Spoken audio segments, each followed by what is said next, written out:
Kapolda Sumatera Barat Irjen Suharyono menyebut akan memeriksa Kapolres Solok Selatan dalam kasus ditembaknya Kasat Reskrim Kompol Anumerta Rianto Ulil.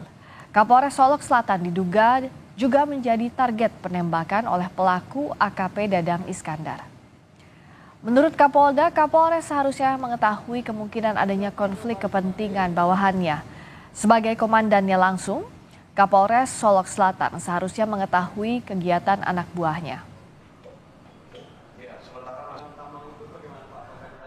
Juga Kapolres Solok Selatan akan kami mintai keterangannya juga, karena yang sebagai komandannya langsung di Polres itu pastinya akan tahu persis bagaimana staf-stafnya, kinerjanya termasuk prestasinya, atau mungkin ada konflik of interest, kita belum mendalami itu. Ya, pastinya dalam proses pendalaman ini mohon waktu untuk kami nanti infokan selanjutnya. Berapa orang diperiksa, Pak? Jenazah Kasat Reskrim Solok Selatan, Kompol Anumerta Rianto Ulil Ansar dimakamkan dengan upacara kedinasan Polri di Makassar, Sulawesi Selatan. Polisi menyebut penembakan dilatar belakangi persoalan tambang ilegal yang kasusnya ditangani oleh korban. Isak tangis sang ibu tidak terbendung saat jenazah Kompol Anumerta Rianto Ulil hendak dimakamkan secara kedinasan Polri di Taman Makam Sirina Vese, Makassar. Upacara pemakaman dipimpin langsung oleh Kapolda Sulsel, Irjen Yudiawan Wibisono, dan dihadiri oleh sejumlah keluarga, kerabat, hingga perwakilan Polda Sumatera Barat. Tembakan salvo menandai turunnya jenazah ke liang lahat, sekaligus menjadi tanda penghormatan terakhir kepada korban. Keluarga Kompol Anumerta Rianto Ulil Ansar menyatakan seluruh pihak keluarga merasa sedih, marah dan kecewa atas kehilangan Rianto Ulil.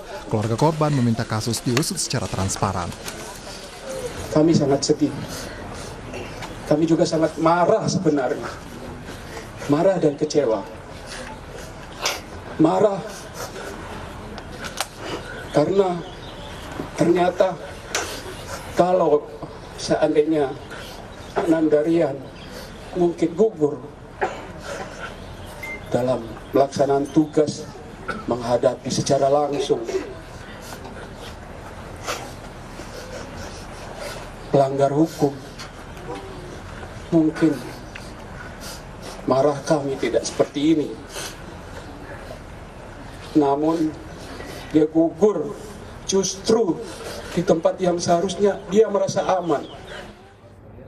Untuk memastikan proses penyidikan prosedural dan transparan, Ketua Harian Kompolnas Arief Wijaksono Sudiotomo mendatangi Polda Sumbar. Kompolnas menemui tersangka penembakan AKP Dadang Iskandar dan mendengar laporan penanganan kasus dari Kapolda Sumbar dan pejabat teras Polda Sumbar.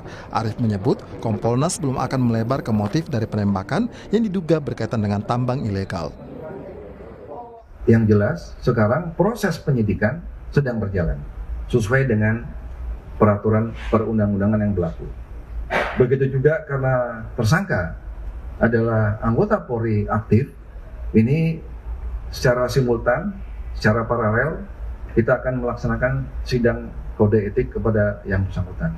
Kita ini sekarang fokus kepada dua hal penting, yaitu penanganan penyidikan dari perkara penembakan itu sendiri, kemudian perkara kode etik.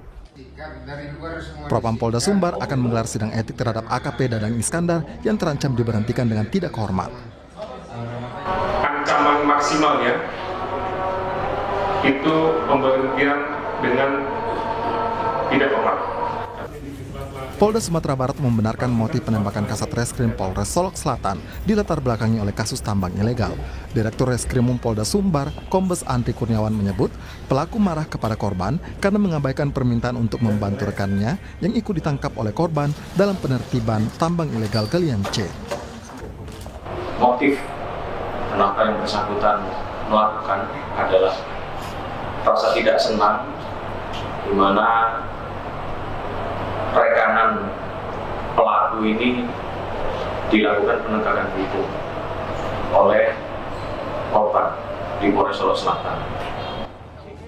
Usai menembak korban, pelaku AKP Dadang Iskandar menyerahkan diri kepada polisi.